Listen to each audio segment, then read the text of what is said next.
수능의 다른 영역들에서 좋은 결과를 만들었을지라도 한국사를 실수 또는 신경 쓰지 않아서 낮은 등급을 받게 될 경우에는 제가 지금 말씀드린 대학들에서는 매우 큰 불이익을 당할 수 있다는 겁니다. 안녕하세요. 미래입시 장원장입니다. 이번 시간은 수능의 한국사에 대한 이야기를 나눠보도록 하겠습니다. 한국사 하면 많은 학생들과 학부모님들께서 그렇게 중요하지 않은 과목이다라고 생각을 하세요. 물론 맞는 말이기도 한데요. 틀린 대학도 있습니다. 대부분의 대학들이 한국사 영역이 1등급부터 4등급까지의 차이를 안 주죠. 동일한 점수를 주고 5등급 내지 6등급부터 아주 미세한 차이로 점수를 벌려요. 그러다 보니 꽤 많은 학생들이 한국사 영역에 대한 공부를 안 하고 있습니다. 결론부터 말씀드리자면 건국대학교 서울 캠퍼스, 경희대학교, 서울과학기술대학교, 그리고 시립대, 성균관대, 홍익대 서울 캠퍼스는요. 한국사 영역 때문에 불합격을 할 수도 있습니다. 방금 말씀드린 6개 대학이 소수의 대학이긴 하지만 또한 너무나 많은 아이들이 가고 싶어하는 주요 대학들이죠. 자, 그렇다면 자세히 한번 알아보도록 하겠습니다. 먼저 수능의 한국사는 9등급제로 진행이 되고요. 50점 만점에서 40점 이상인 학생은 1등급을 받게 되고 30점 이상을 받는 학생들은 3등급이라는 점수를 받게 됩니다. 22학년도 수학능력시험에서는 37.57%의 아이들이 1등급을 받았고요. 17%의 아이들이 2등급, 그리고 13%의 아이들이 3등급을 받았습니다. 그리고 23학년도 수능에서는 28%의 아이들이 1등급, 전체 아이들 중에 15% 아이들이 2등급, 그리고 15%의 아이들이 3등급을 받았습니다. 하지만 24학년도 수능을 보면요. 1등급을 받은 아이들이 18.81%밖에 안 됩니다. 그리고 14%의 아이들이 2등급을 받았습니다. 최근 3년간의 수능 한국사의 영역에 대한 각 등급별 반영 비율을 보면요. 상위권 등급의 아이들이 점점 줄어들고 있습니다. 지금 보시는 표는 각 3년 동안 4등급 이내에 들어온 아이들의 비율과 5등급 이하의 아이들의 비율을 제가 한번 퍼센티지로 더해봤습니다. 22학년도의 경우는 4등급 이내 들어온 아이들이 78.86%였고요. 23학년도에서는 73%로 줄어들었습니다. 그리고 24학년도에서는 63%의 아이들로 점점 줄어들고 있습니다. 반대로 5등급 이하의 아이들이 점점 늘어나고 있죠. 24학년도의 경우는 36.14%의 아이들이 수능 한국사 5등급 이하의 등급을 받았습니다. 이러한 결과를 봤을 때 최근 3년 동안 수능의 한국사 영역의 난이도가 어려워졌다라고 예상할 수도 있고요. 또는 반대로 많은 학생들이 한국사에 대한 관심을 끊고 공부를 안 했다라고 볼 수도 있습니다.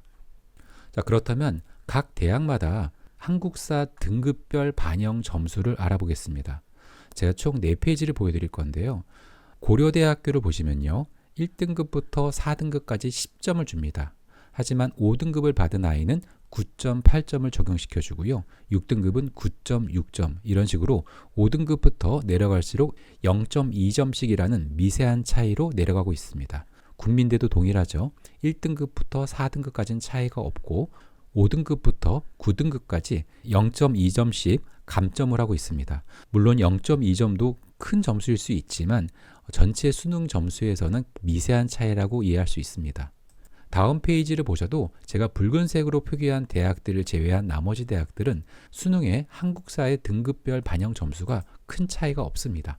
서울여자대학교의 경우도 4등급과 7등급의 차이가 0.5점밖에 차이가 안 나고요. 중앙대학교의 경우도 마찬가지입니다. 눈썰미가 있으신 분들은 보셨겠지만 제가 붉은색으로 표기한 대학교의 경우는 수능의 한국사에 대한 등급별 반영 점수가 차이가 좀 큰 대학들입니다. 그 대학들을 한 페이지로 한번 모아봤습니다. 건국대학교 서울 캠퍼스의 경우는 수능의 한국사가 5등급일 경우 1점을 감점하고요. 7등급을 받을 경우엔 3점으로 감점을 합니다. 국민대학교의 경우는 7등급을 받았을 경우에 0.6점을 감점했지만 3점이란 점수는 꽤 큰 점수입니다.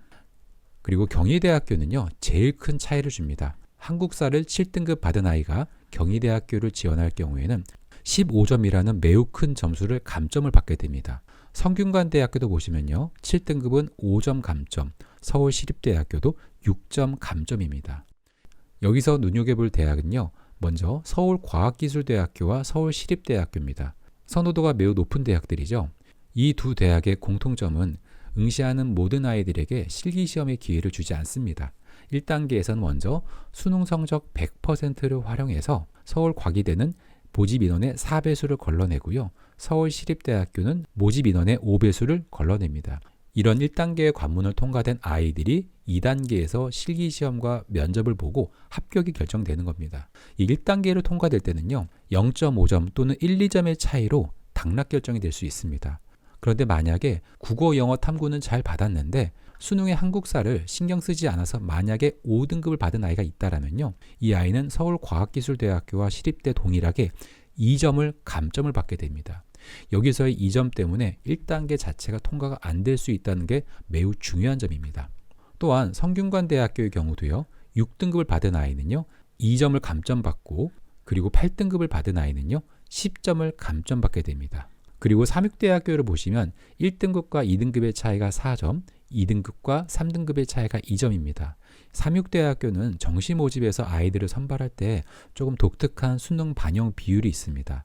국어, 영어, 수학, 그리고 탐구 한 과목 중에서 2개의 영역의 등급만 반영합니다.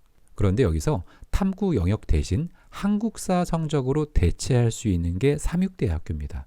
삼육대학교를 응시한 한 학생의 탐구 영역이 5등급인데 수능의 한국사가 1등급이라면 그 학생은 5등급의 성적인 탐구 성적을 버리고 1등급을 받은 한국사 성적이 탐구 영역으로 대체될 수 있다는 점입니다. 그렇다면 수능의 한국사가 1등급인 아이는 매우 크게 유리해지는 겁니다. 그리고 홍익대학교 서울 캠퍼스는 정시 모집에서는 국민대학교와 유사하게 한국사의 등급별 점수 차이가 매우 적습니다. 하지만 중요한 점은 홍익대학교 서울 캠퍼스는 수시 모집에서 미술 우수자 전형으로 선발할 때 수능 최저학력 기준이 있는데요. 여기에 한국사가 4등급 이내에 들어가야 된다는 조건이 붙습니다. 국어, 영어, 탐구에 대한 수능 최저학력 기준을 맞췄을지라도 만약에 한국사 성적이 실수로 5등급 내지 6등급을 받게 되면 불합격할 수밖에 없는 구조입니다. 제가 지금 말씀드린 내용들을 조금 보기 편하게 표로 한번 정리해 봤습니다. 건국대 서울 캠퍼스의 경우는 7등급을 받을 경우는 3점을 감점받고요. 경희대는 말씀드린 것처럼 6등급만 받아도 10점이라는 매우 큰 점수를 감점을 받죠. 특히 5등급도요. 5점을 감점받습니다. 이렇기 때문에 한국사의 경우도 그렇게 중요하지 않은 과목이다라고 생각하시면 절대 안 된다는 거예요. 수능의 다른 영역들에서 좋은 결과를 만들었을지라도 한국사를 실수 또는 신경 쓰지 않아서 낮은 등급을 받게 될 경우에는 제가 지금 말씀드린 대학들에서는 매우 큰 불이익을 당할 수 있다는 겁니다. 절대평가로 진행되고 있는 수능 한국사는 50점 만점 중에 25점 이상만 받게 되면 4등급 이내에 들어갈 수 있습니다. 이 4등급 이내만 들어간다면 어떠한 대학에서도 불이익을 받지 않게 돼요. 그리고 수능의 한국사는 절대평가이다 보니 난이도에 따라서 등급이 바뀔 수도 있죠. 4월 말인 현재 상황에서 수능 시험일까지 충분한 시간들이 있으니 수능의 한국사에 대한 공부를 미리 진행하시되 3등급 이내를 목표로 해서 공부하는 걸 권장합니다.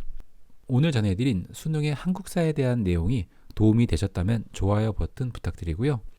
제 채널을 구독하시면 제가 전해드리는 정보들을 가장 빠르게 만나실 수 있습니다. 자, 그러면 오늘의 내용 여기서 마치도록 하겠습니다. 감사합니다.